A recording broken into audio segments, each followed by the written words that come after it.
Good afternoon, and welcome to the City Club of Portland Friday Forum. I am John Horvick, City Club President, and I'd like to welcome members and guests alike. Those of you who join us today at the Governor Hotel, and those of you listening on OPB Radio or watching on Portland Community Media. Today, we will present the Civic Awards and hear from our keynote speaker, Dr. Nancy Golden, Chief Education Officer of Oregon. But first, some announcements. The generous support of City Club's corporate and media partners ensures we put on the state's best civic programs week after week. I'd like to thank our media partners, including Oregon Business Magazine. Our current Friday Forum sponsors are Geffen Mesher, Iberdrola Renewables, Perkins Coie, Portland General Electric, and Providence Health and Services. We are grateful for your support and commitment to City Club's mission. Please join me in a warm round of applause for all of them.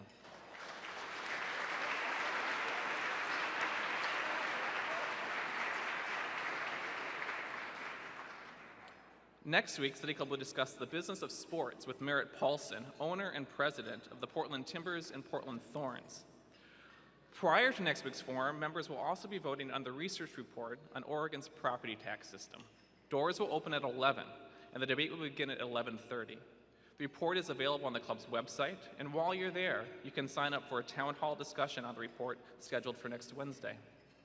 You can learn more about these and other club events, purchase tickets, and become a member on our website, pdxcityclub.org.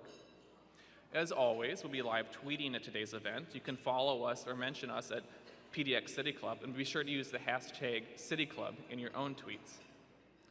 We will be having a Q&A session with our guests at the end of today's program. Members, please come to the microphone to ask your question. For all our audience participants, please locate the index cards on the center of your tables and write your questions on them during the forum. We'll collect them prior to the start of the Q&A. Before we start our program, there's one more announcement that I'm honored to make. On September 9th of this year, the City Club Board of Governors approved an amendment to the club's bylaws that will go into effect on December 1st. This historic change marks the second time in the club's 97-year history that the bylaws have been changed to include a new population. In 1973 with the admission of women, and in 2013 with the admission of high school students and youth of high school age. This important change clears the way for the club to implement one of our recommendations of our 2012 research report on improving civic education in Portland's high schools, which was adopted by City Club membership in June of 2012. Recommendation number 6 in that report encourages the inclusion of youth as full voting members on boards and committees in Portland area governments. With this change to our bylaws, City Club continues its tradition of modeling the best in civic engagement practices. And right now, I'd like to acknowledge and thank the members of our Civic Education Committee. If you are here, would you please stand up so we can thank you for your work?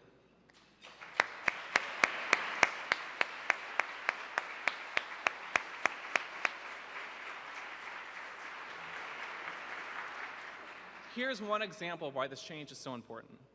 This summer, we received an application for participation on our research committee studying the GED. And that committee will publish this report early next year. The applicant was a Lincoln High School student with everything that City Club looks for in a study committee member: civically engaged, smart, energetic, and open-minded. He lacked only one qualification, however. He wasn't yet 18. Even knowing that he may not be able to vote on the report that he would work to produce, Marty Berger has rearranged his class schedule to attend weekly meetings and has made important contributions to the committee's work. Now, thanks to the work of the Club Civics Education Advocacy Committee that led to this change, Marty will now be able to serve as a full participant in the study, clearing the way for his peers to participate in future City Club committees and boards, bringing an important perspective to our work. Marty, on December 1st, I will be proud to welcome you as a member of good standing of City Club of Portland. Will you please stand so we can thank you for your dedication and service?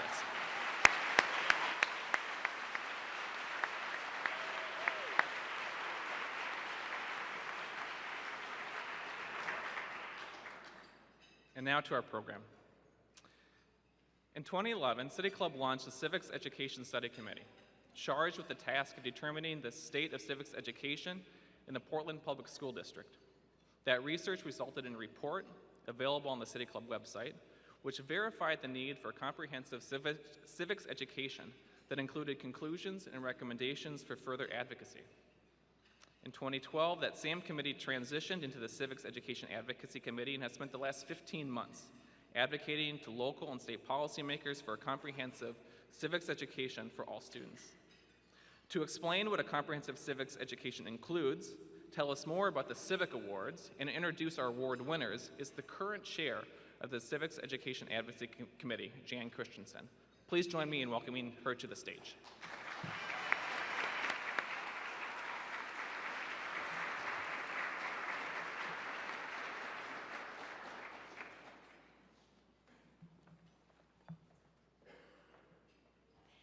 Good afternoon. Welcome and thank you for joining us on this very special day. City Club continues to make history. Today, for the first time in the club's history, we are recognizing community organizations and individuals who believe that youth deserve a seat at the table when public policy decisions are made. Your Civics Education Advocacy Committee continues to advocate for best practices in civics education. Our research has led us to conclude that a comprehensive civics education includes an academic component, and then, because students need a place to exercise their new knowledge, an opportunity for all students to engage in civic business. And here's why youth civic engagement is so important for our community and our state. Throughout our research, we met with many community members and students who all told us students want to make a positive difference in their community. They do have the desire to understand our political systems and the desire to use their enthusiastic voices to change systems and make our communities better places to live. As the Advocacy Committee learned more about current community efforts, we began to see the need to recognize and honor the many teachers, civic leaders, and community organizations that place youth civic engagement at the heart of their work. And this is for a couple of reasons. First of all, just to say thank you for their hard work, but secondly, to inspire others to create additional opportunities that can involve yet more of our youth. The call went out for applications. The Civic Awards were born, and we received 22 applications from outstanding organizations and individuals. And as we began the review process, a member of our selection committee commented, "There's a lot of cream in this pot." And indeed there is, and our community is the lucky recipient of all this hard work. On each of your tables, you will find a yellow card that lists these organizations and individuals who all recognize the power and importance of young voices. If you are connected to any of these organizations, we salute you and thank you for your commitment. Throughout this process, we have been supported and encouraged by the Multnomah Bar Foundation, and we thank them. Judge Franz.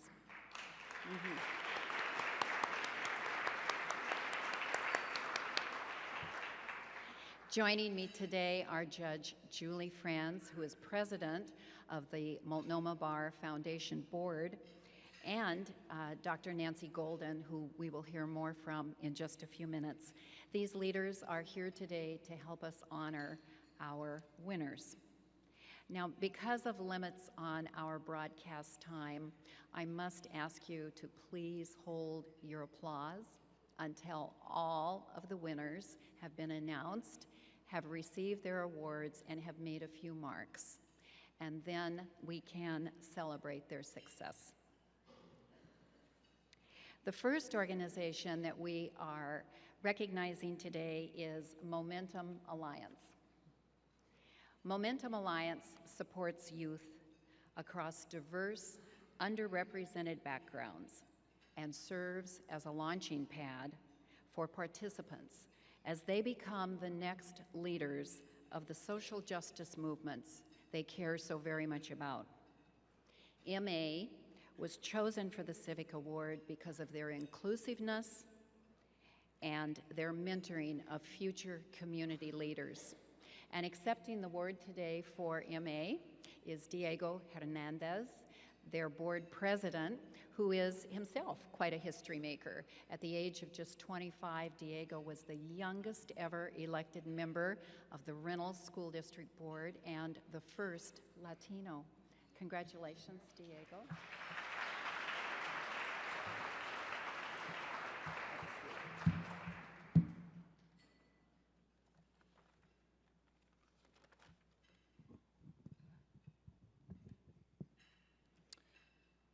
Thank you, City Club of Portland. What does inclusivity really mean? For us, it means that not only do we represent a multiplicity of ethnicities, religions, disabilities, sexualities, immigration statuses, but it also means that when we say we are youth-led, that we mean it. 70% of our board is 25 and under. This guarantees that our youth are leaders and decision makers at all levels of our organization.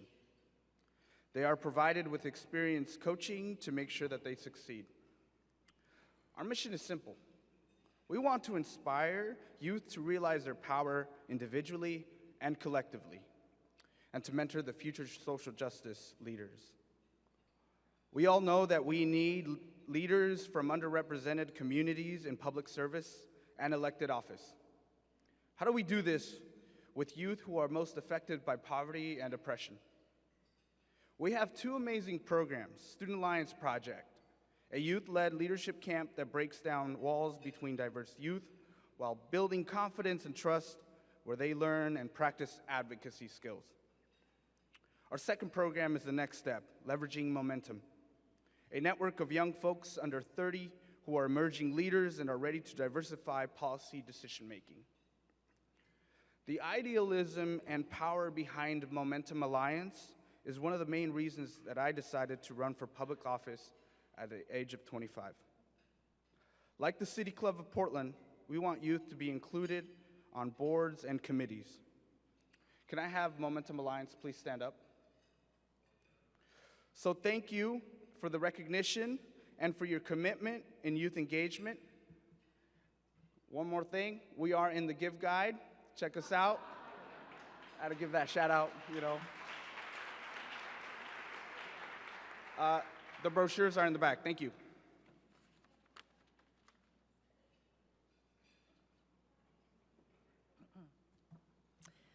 The Multnomah Bar Foundation is so privileged to be part of this very special award luncheon today to celebrate the outstanding civic education work that's being done in our community. We're just delighted to be contributors to this project, these awards, and to honor the very worthy recipients today. The next award goes to Community 101. Community 101 makes philanthropy education relevant and compelling by turning grant making on its head. Rather than having students apply for support, their role is to give away money. Last year alone, Community 101 participants throughout the state awarded $310,000 to their communities. Beyond this, often student participants chose to raise additional funds and become community advocates for the causes they chose to support. Community 101 is being recognized for its innovative approach to facilitating youth civic education and engagement. Very proud and privileged to be part of this award ceremony, and the director of Community 101, Janessa Datuma, is the recipient. Please come forward, Janessa.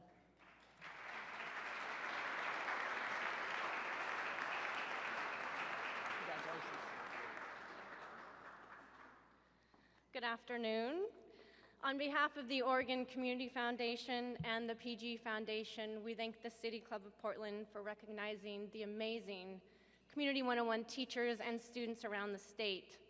And true to youth advocacy and youth leadership, I would like to welcome two Community 101 students from Upland Meadows High School, Malik Owens and Diana Munoz, who will accept the award.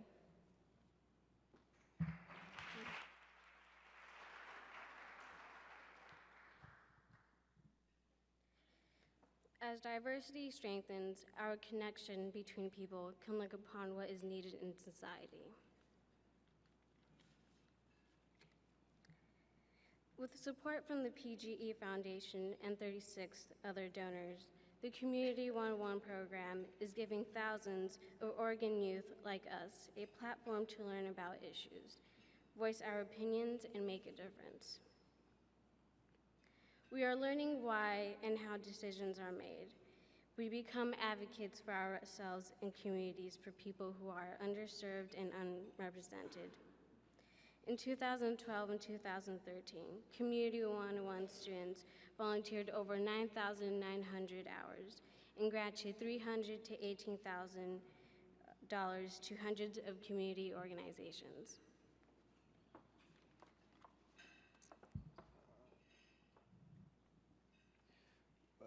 We, the Open Meadows Community 101 students, are honored to accept this award on behalf of Community 101 program, the Oregon Community Foundation, and the PGE Foundation. And I'd like to take a second to thank everybody responsible for Community 101 for letting me and all my classmates make our community a better place. Thank you.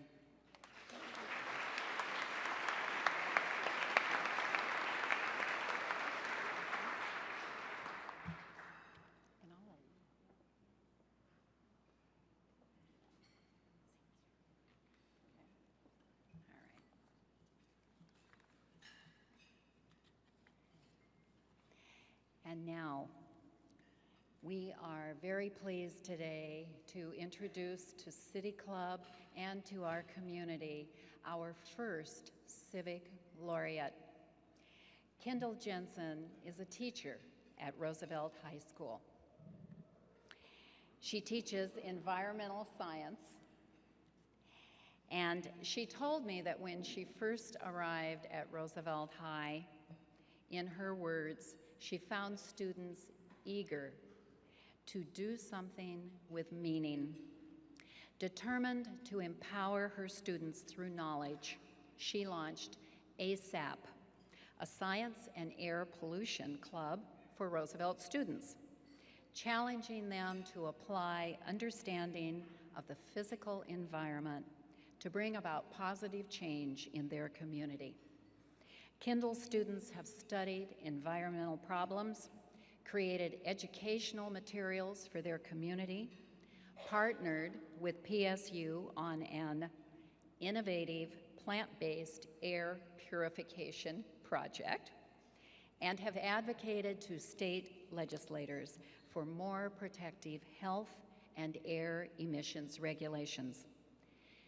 Kendall represents the best in our teaching force and is proof that any classroom curriculum can inspire students to civic engagement. Congratulations, Kendall.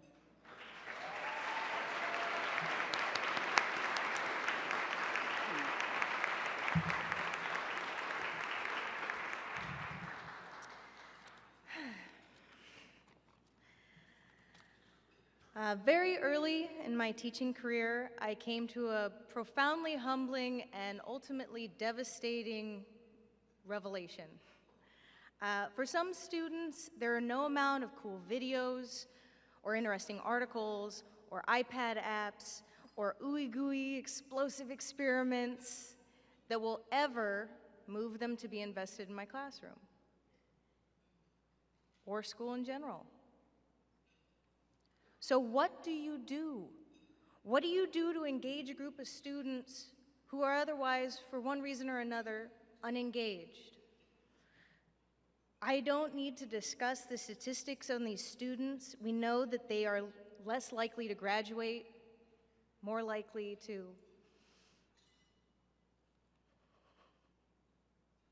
you know. For me, and for most teachers I know, the real challenge of education, where the rubber really hits the road, is reaching the unreachable students. My greatest success with reaching these students is creating student-driven, community-based projects. There is little room in my curriculum to talk about Portland's real and troublesome air pollution problems, and it's not for a lack of imagination. Any teacher could say the same thing about the topics they find engaging. Regardless, these topics deserve to be taught in a real context the kids can taste and touch and smell and see and feel, really feel and connect with on a daily basis, not just once in a while. I feel so passionately about this. So I've been asked to give some recommendations. And I'll start with politicians and administrators. We as educators are being asked to teach our students skills and competence, but what we also do is cultivate curiosity and passion and empowerment. Give your teachers, particularly those working with our most at-risk youth, the time, support, and resources to be successful. Parents, community members, and business leaders, you have been my greatest resource. Continue to reach out to schools in your area at all levels, particularly the younger levels. Whether it's your time or your expertise, we are in desperate need of you. Thank you for what you do, and thank you for your support. And teachers, keep your head up. Yes, the standards are overwhelming. Yes, they can water down the curriculum. Regardless, never lose sight of relevance. Your greatest gift to your students is illuminating how your subject area is a part of their culture and their history and their health and their economic situation. Second, delegate, delegate, delegate. You will never have enough time to do all of this, and you shouldn't be expected to. Empower your students and community members. You may only need to get the ball rolling. You may not need to push it forever. Lastly, if you're thinking about creating a larger project or organization and don't know where to start, ask your students. Kids have a great sense of justice, and they just want to help their communities at a younger age than we realize. This is the most self-aware, open-minded, and empowered generation in human history. They are so smart. Once you find something that they are invested in, they'll run with it. Have faith in this and support them all the way. If I could please have my ASAP students rise. You are amazing.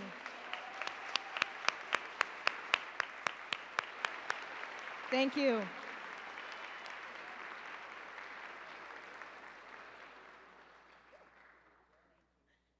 Well, congratulations to all of our winners.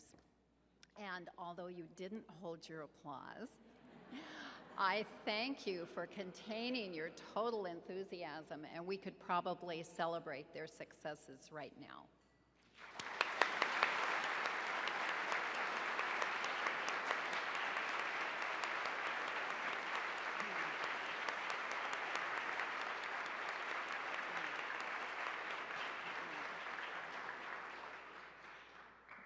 These are truly amazing people, and we are very thankful that we were able to share them with you.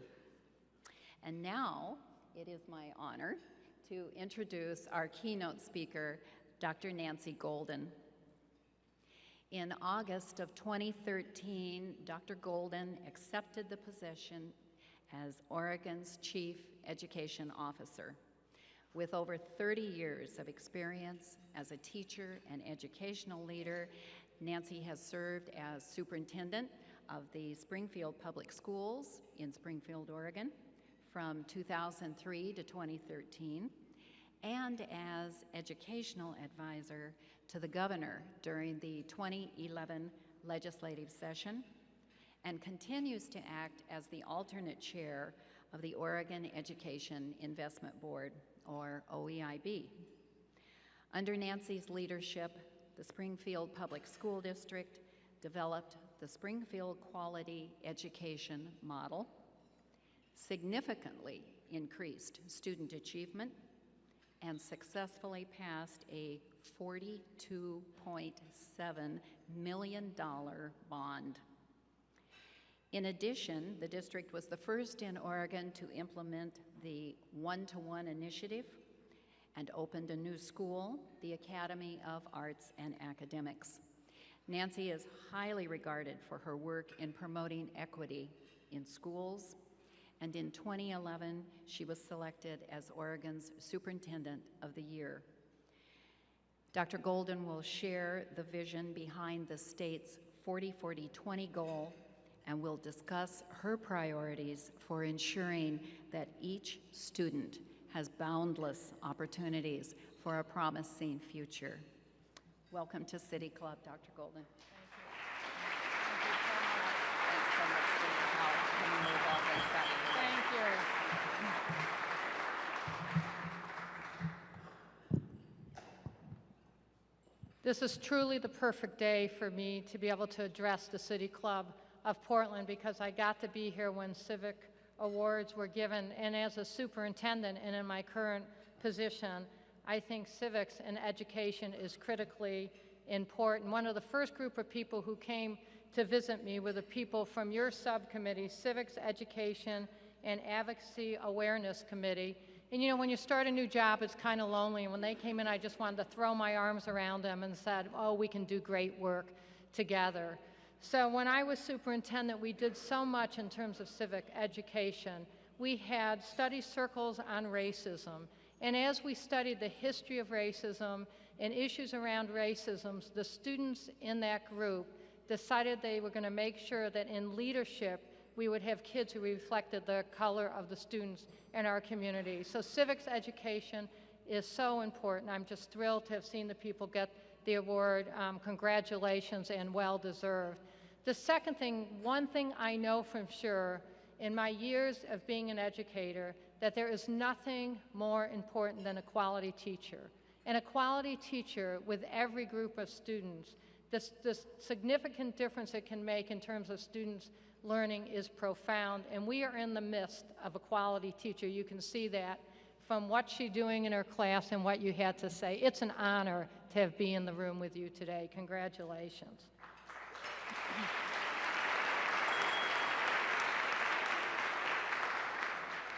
So after I leave today, I will be getting on an airplane to go to Palo Alto, where I'm on a board that is a collaborative between a professor at Stanford and a nonprofit organization. And it is an organization that is committed to decision making and making sure that students have very strong decision making skills. So along with civic engagement, we have to know how to make good decisions. And that's what it's committed to. But why I mention it is because we're committed to decision making, we decided that we were going to have a MOOC. And we have 6,000 people in our class, and of the 6,600 are still taking this class. It's free to everyone. All you have to do at the end, if you want, is to give a donation to Decision Education Foundation. And why I mention that, when I'm going to talk about what we're doing to meet the 40-40-20 goals, it's very important for all of us to recognize that the world our students are being educated in today is very different than the world that many of us in this room were educated. And I see such hope and such possibilities, because it's all about believing in every student and knowing I think for a long time we've asked students to change for schools, and it's time for schools and how we deliver education to change for students. A MOOC is one example of how some students might really engage and be successful in a class like that, where they might not be other places. So it's an exciting time. The vision of 40-40-20, I believe strongly, is very obtainable for each and every one of our students. And I want to talk about that with you today and tell you a little bit about what we're doing in the Oregon Education Investment Board. However, before I do that, I do want to talk a little bit about myself. I did ask what would be meaningful to this group, and what I was told is telling a little bit of your narrative is important, and so I will do that. I want to begin by saying that my father was in World War II, and he was a fighting tiger, one of the few that are left. When my father went to war, he told me when he came home, when I was old enough to really understand, I went to war for 2 reasons. Well, when you're at war, he said, there's 2 things that are really important. One is getting home, and the second is making sure we eliminate this horrendous discrimination that was happening during World War II. Because of that, my father really believed the way we were going to eliminate discrimination was through education. And he thought there was nothing more important than education. Now, my father used to always say to me, if I went to a doctor, he'd say, honey, be respectful to that doctor, but remember, without an educator, there'd be no doctor. If I went to the rabbi, he would say, pray hard, honey. We all need to pray, but remember, without an educator, there would be no rabbi. So education is really deep in my family, who we are. We believe it is the great equalizer, and I am so thrilled that going from the time that my father installed those values in me, I've been able to have 40 years. Everyone says a little bit more than 30. This is my 39th year, so I'm going to round it up because it's really a lot closer. Approximately 40 years of being an educator, all in the state of Oregon. And the interesting thing is I started as a teacher in Springfield, and then I did many other things and came back to be a superintendent in the very same school district that I was a teacher. And it was just thrilling to have students of mine who worked with me to make sure the education in Springfield was wonderful for each and every student. The only other thing I want to say, as I tell you a little bit about what I did before, is that one of the things I'm proudest about in Springfield Public Schools is the creation of the Academy of Arts and Academics. We found a group of students. I came to Springfield from being on the faculty at University of Oregon, and on the faculty at University of Oregon, I was in an assessment. I'm not an assessment person, but the department did a lot of assessments, so I really got used to looking at data. And I saw a group of students who, on standardized tests, achieved well, but they were failing out of school and they were behavior problems. And when I brought these students together in a focus group, it became perfectly clear to me that these students needed a different form of education. Comprehensive high schools are terrific for most students, but they're not for all students. So we created what is called the Academy of Arts and Academics. And through that academy, there's now about 330 students in that academy. Again, these were students who were dropping out. They now have the highest test scores in reading and language arts in the school district in science, and 83 of them graduated last year and are going to college. Why I tell that, isn't that terrific?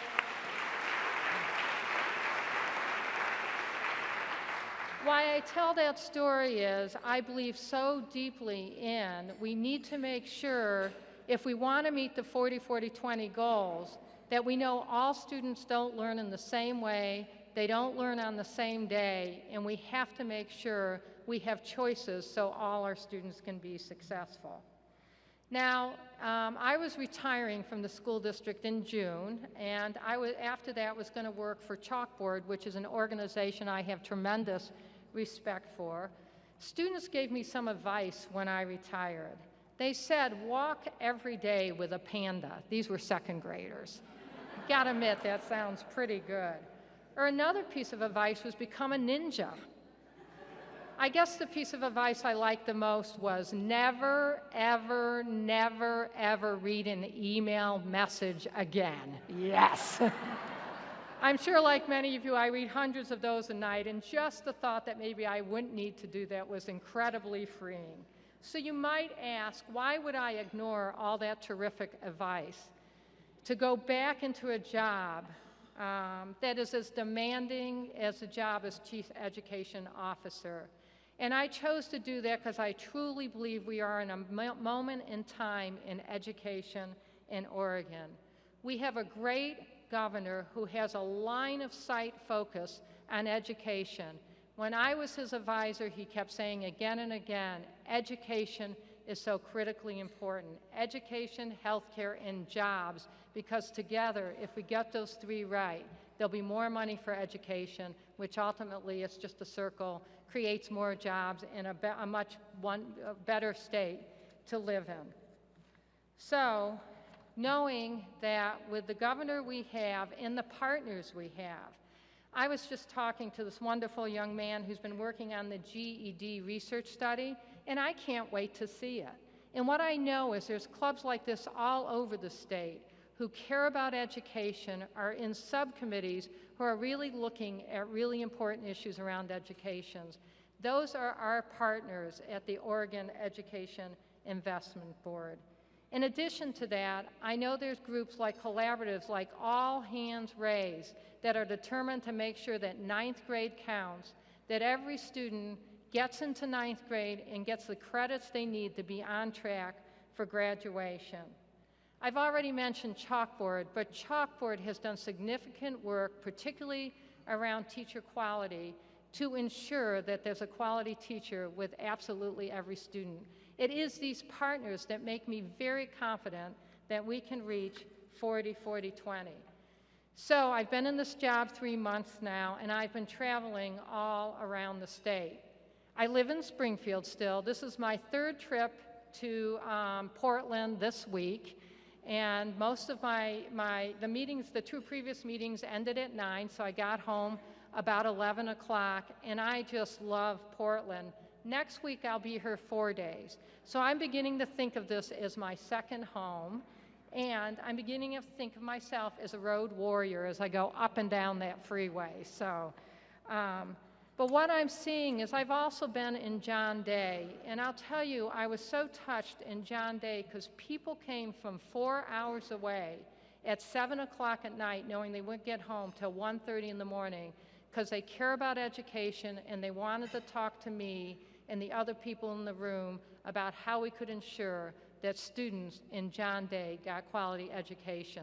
So there is a buzz in the state of Oregon, and it's really about caring so deeply about our students, young and a little bit older. So it certainly is a moment in time, and I am just thrilled to get to be part of this. Well, the other thing I found when I was going across the state is that people really didn't understand what the Oregon Education Investment Board does. People kept saying to me, what is it that you do? So I want to clarify that today and show you how it is different than something like the Oregon Department of Education, which is one of the agencies, or the Community College Workforce Agency. So let me tell you about the 4 big things that the Oregon Education Investment Board does and why I think it is so critical to our success. The first thing the Education Investment Board does is develop a seamless system of education from birth to college and career or career and college. Now, how we go about doing that, or how we know if we've done that, is we have achievement compacts that measure key targets along the way. These targets begin with ready for kindergarten. Now, I can tell you as a K-12 educator for years, if students are ready for kindergarten, they can easily meet the next target, which is reading at grade level above in 3rd grade and every target after. I can also tell you, as a person who, whenever they had a bad day, went to a kindergarten classroom, every hope, every possibility is in every single kindergarten classroom. There's not a student in there who doesn't believe they can do great things and be a great person who contributes to their community. So the first target is students are ready for kindergarten. The second is reading at grade level by 3rd grade. Next, it's making sure in 6th grade students attend, because we know when kids stop attending school, it's a very slippery slope. The next one is 8th grade math. And then in 9th grade, we want to make sure that students are on track for graduation, and that's 6 credits. In 12th grade, we want students to have 9 college credits, because what is clear, students who start getting college credits in high school go to college more than students who don't and stay in college. College is a little bit scary for some people, but once you take the credits in high school, you really see that it's not quite that scary.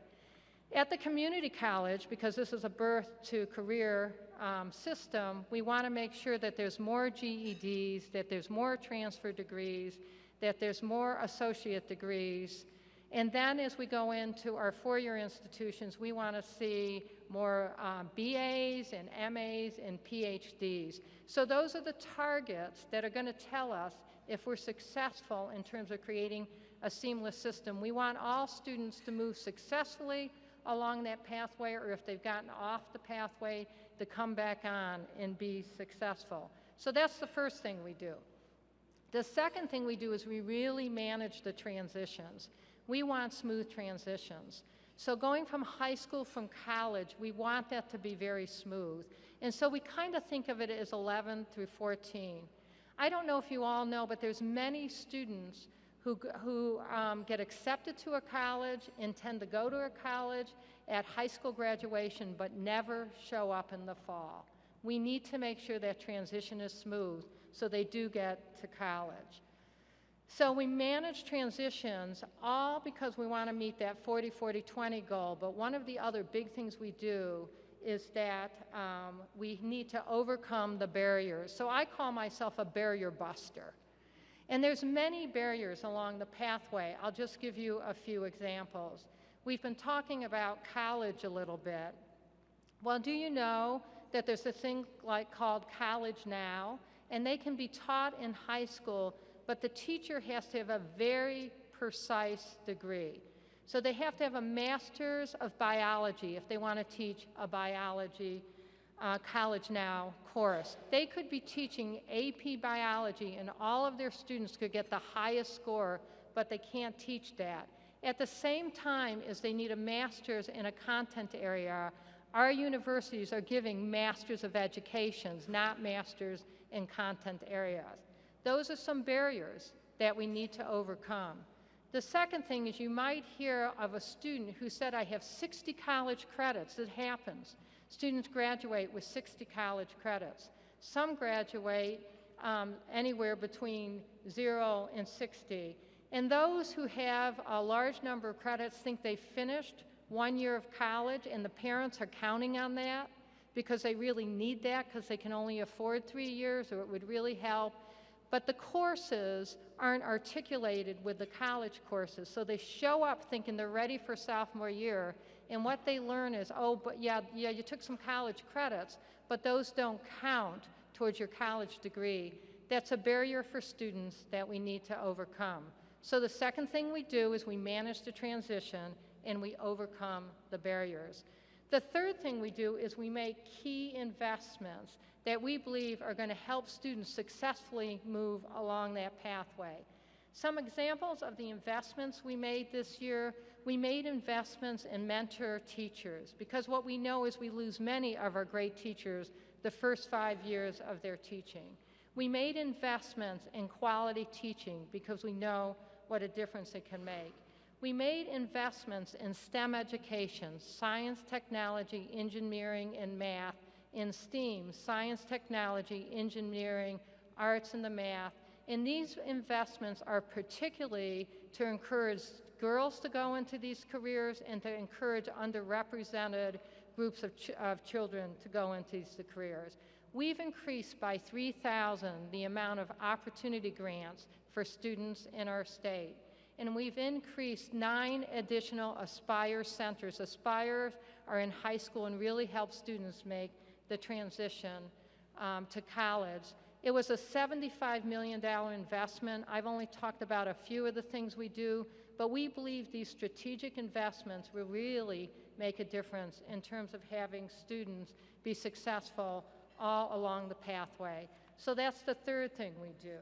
And the fourth thing we do is we budget to outcomes. So what does budgeting to outcomes really mean? Well, let's talk about that very first target. I talked to you about how important it is, ready for kindergarten. For the very first year, students in our school took a kindergarten readiness assessment. Teachers will still be assessing kids the way they do, but what this assessment is going to tell us, for kids who went to preschool which preschools really did a great job on making sure that students came to kindergarten ready to learn. And then what we're going to do is we're going to move the money that we invest into the programs that are making a difference.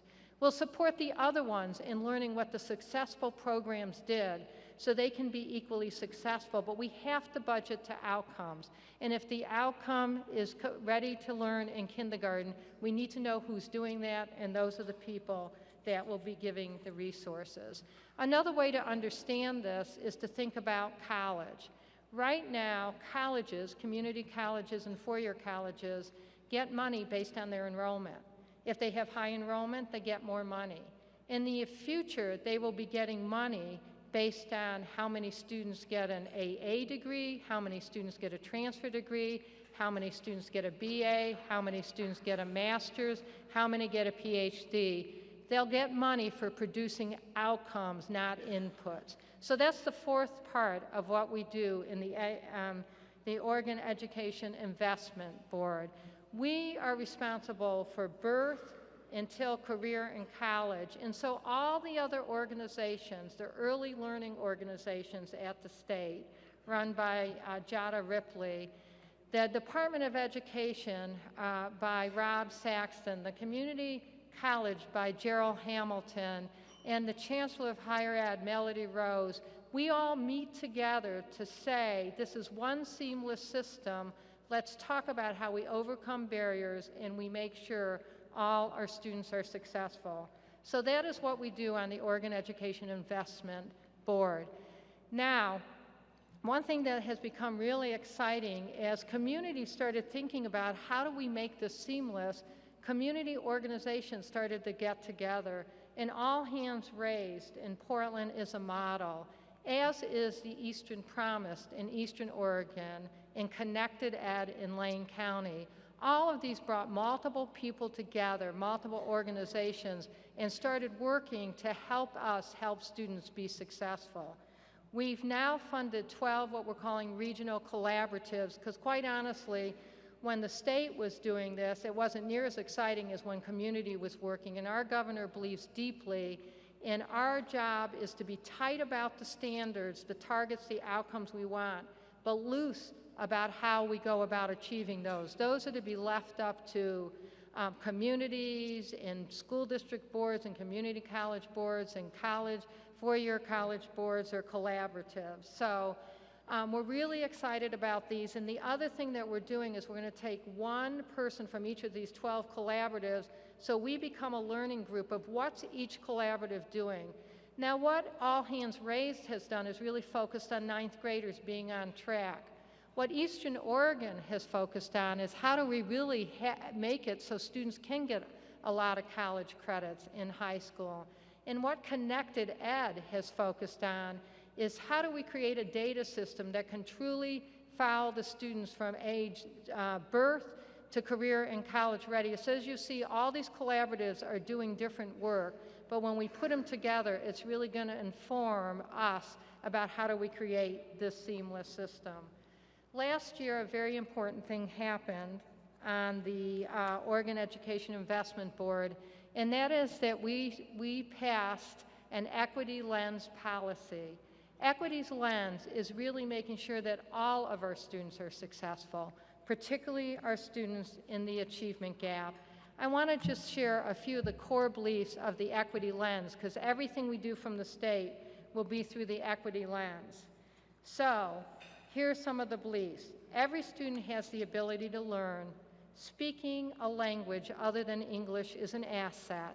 Special education services are our educational responsibility. Students previously described as at risk are our best opportunity for improved outcomes. Intentional, research-based practices must be used to get our out-of-youth students back in school. Rich history and culture is an asset to be celebrated. And I'll tell you, in Springfield, when I got to go to a quinceanera with our students, it was just amazing. It was just, I loved that celebration. It's only second for me to a bar or bat mitzvah. But these cultures have such richness to bring not only to our educational system, but to our state. The last core belief is we have to support our teachers because our teachers are the people who are going to work so closely with our students. Well, the last thing I learned as I was around the state is communicate, communicate, communicate. Let everyone know what the Oregon Education Investment Board does. So we're unveiling our very new, you're the first group to see this, so if you would just pull this out, this is one of the many things we're doing to communicate. We have an OEIB bulletin. But I want you to look at this young man, and is he about the cutest young guy you ever saw? I'm thinking the only one cuter are my grandchildren and your grandchildren and your children, right? But this child deserves a quality education, and that's our job with the Oregon Education Investment Board. If you open it up, the teacher in me is coming out, so if you open it up, the first thing it says, what's at stake? And we have a lot at stake in our state, because we do have students in the achievement gap, students who are not achieving as well as other students. So we have a vision for changing that. Now, if you open to the middle, what you're going to see is that pathway I talk so much about, and you're also going to see some of those targets written in a way that is much less academic and much easier for everyone in our state to understand. If you turn to the page that has an explanation point, what that says is we are going to advocate. The OEIB is going to advocate for key investments that we know can help our students be successful. We're going to accelerate. We're going to do that by having a seamless system that overcomes barriers. And we're going to engage. We're always going to be open to talking and listening to our communities to find out what's going on in your community, what's working in your community, and what we need to do to support your community. The next panel is a very inspirational letter from our governor about the American dream and how important education is for the American dream. And on the back are some very important statements. It says, because every Oregon student deserves to have a quality education, because education should be a top priority for all of us statewide, because our economy grows when we have an educated and trained workforce, because Oregon should be rated at the top of education, not at the bottom, because the jobs of tomorrow require new skills. So that's about the Oregon Education Investment Board, and we're just thrilled to share that with you. So I'm going to stop now. I'm going to stay for questions, and then I'm going for a walk with a panda. So thank you very much.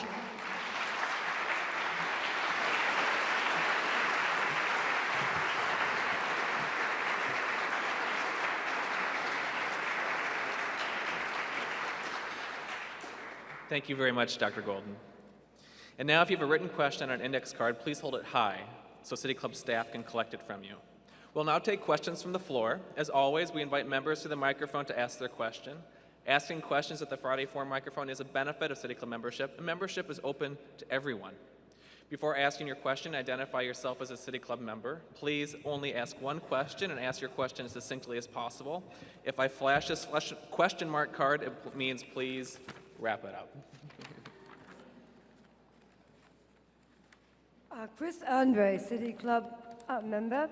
I wish I will be listening this evening because I missed the first part. Thank you very much for coming. Thank you very much for your ideas and your vision for the future. My question is, there is a gap as well between training and education. I understand that there are extreme economic pressures on some students which might force them into training, whereas their heart and their imagination might lie more in education.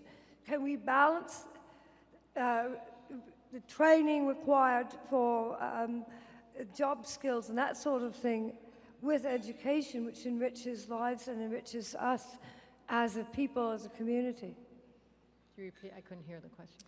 Balancing training, technical training, with more abstract ideas and standards that the state is putting out. Sure. So that's another area we did make an investment in is career technical education.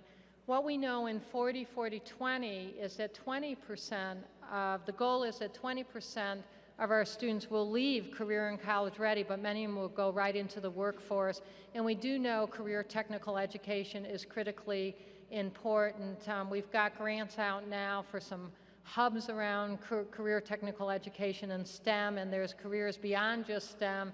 So we think that is important. We also think it's very important not only to teach core skills, but to teach creativity and things like that. And you know, just an example of the Academy of Arts and Academics, and every school can do stuff like this. One night I went out to visit the students, and I went to a jazz, it was called Jazz Station, and it was in Eugene. And I saw some of our jazz students who play jazz playing with local musicians. And I thought that is very cool. Then another student stood up and said, we're studying social justice in my English language arts social studies block. So I've written, and I care passionately about poverty, so I've written a poem on poverty. And my colleague, who was another student in the class, has written the score for the music that's going to be played while I read my poem. They hand the music to the jazz band. The jazz band plays the music written by one student as another is reading a poem about an important social justice issue. So we are advocating for education that's rich, that's hands-on, but also at the same time meets high standards. And again, our teacher who got this award is a perfect example of how you combine them. So I think it all can be done and be done well. The bottom line, I'm Jean Magmer, and I'm a City Club member, and the bottom line is always money. And three things happened this week that underline that. Number one was the report about the University of Oregon and its standing. The second was the test scores of our fourth graders and eighth graders. And the third is the City Club report on the need to revamp property taxes. What, in your opinion, can we as citizens do to reverse the disinvestment in education that we've been experiencing these last few years? You know, I want to begin by saying what has happened so far, because I believe if we get a reinvestment in education, everybody needs to know we've been really as effective and efficient as we can. So we all know our governor has done health care reform that is beginning to reduce the cost in health care and bring good health care. We also know that he's worked around safety issues because that was very costly, particularly things like Measure 11, which put people in jail that are nonviolent crimes. In addition to that, he listened to citizens around Oregon, and they said that we need to do some PERS reform, which we did accomplish just in the special session. So now the next thing together we need to do is talk about tax reform. This is a state I believe deeply does need tax reform. I will just tell you, as a superintendent, having a stable funding source is really critical. We would get going on innovations, and then we would have to go. There was a $120 million budget in Springfield, and we cut $38 million out of that budget. Conversations shift to what's going to be cut as opposed to how do we keep moving forward with education. So stability is critical, but I think it's a process of showing we're all working to get costs down, to showing that we're really invested in a vision of 40-40-20, and then I do believe people will come to the table and support stable funding for our schools. We have a question from the floor. City Club recently changed its bylaws so that students under 18 can become members. In what ways will students be at the table as stakeholders in the 40-40-20 initiative? I couldn't hear the first one. In what ways will students be at the table as stakeholders in the 40-40-20 initiative? Well, students at the table is critically important, and another way we did civic engagement in Springfield with, I had a group of 22 students who advised me from what vendor gets pizza to, do we need to build new buildings, or when we think about reduction, how are we going to do that? In this new position, I am going to start a student advisory committee who will be advising me. But when your responsibility is the whole state, I'm also going to go out and meet with students all over the state with very focused questions when it's necessary to hear from students. I think in addition to that, I'm going to work with administrators for the community from the Council of Oregon School Administrators to see if within their schools we could build more student advisory committees or go to leadership committees.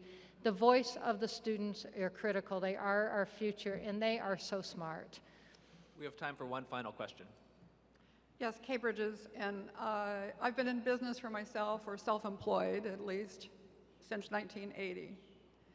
My own dentist even said I had to go back to school to learn how to run my business. What are we doing for entrepreneurship in the school system in Oregon? Because there may not be the job out there.